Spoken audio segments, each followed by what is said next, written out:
അപ്പയാണ് അന്ന് 2023 മത്സരിച്ചത്. അന്ന് ചാണ്ടിക്ക് നല്ല വിജയം കിട്ടി. അപ്പയ്ക്ക് കിട്ടാത്ത വിജയമാണ് അന്നും ലഭിച്ചത്. അപ്പോൾ അത് എല്ലാവരും ഉമ്മൻചാണ്ടിയുടെ വിജയമാണ്, ഉമ്മൻചാണ്ടിയുടെ 13ാമത്തെ ഇലക്ഷൻ എന്നാണ് അന്ന് പറഞ്ഞത്. അത് അപ്പയോടുള്ള പുതുപ്പള്ളിക്കാരുടെ സ്നേഹമായിരുന്നു.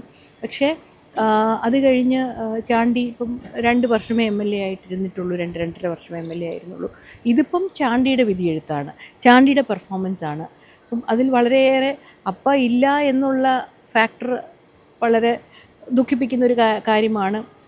അതിൽ നമുക്കൊന്നും ചെയ്യാൻ പറ്റുന്നതല്ലല്ലോ. പക്ഷേ അപ്പ സ്വർഗത്തിൽ നിന്ന് സന്തോഷിക്കുമെന്നുള്ളതാണ് എൻ്റെ പൂർണ്ണമായ വിശ്വാസം. കാരണം ഒന്നുകൊണ്ടല്ല, അപ്പേനേക്കാൾ ഇരട്ടിയോളം ഭൂരിപക്ഷത്തിൽ ജയിച്ചിരിക്കും. അപ്പം ഏതൊരു മാതാപിതാക്കൾക്കും സ്വന്തം മക്കൾ അങ്ങനെ അപ്പം ഞാൻ കാണിച്ചു കൊടുത്ത മാർഗത്തിൽ എന്തോ അപ്പയുടെ ഒരു താല്പര്യം അനുസരിച്ച്, അല്ലെങ്കിൽ ജനങ്ങളുടെ മനസ്സിൽ, അപ്പോൾ എപ്പോഴും പറയുന്ന കാര്യമുണ്ട്, എന്ത് സ്ഥാനം ലഭിച്ചാലും ജനങ്ങളുടെ മനസ്സിൽ ഇടമില്ലെങ്കിൽ നമുക്ക് കാര്യമില്ല. അപ്പോൾ ജനങ്ങളുടെ മനസ്സിൽ ഇടം ലഭിച്ചത് കൊണ്ടായിരിക്കുമല്ലോ ഇത്രയും വലിയ ഭൂരിപക്ഷം ലഭിച്ചത്.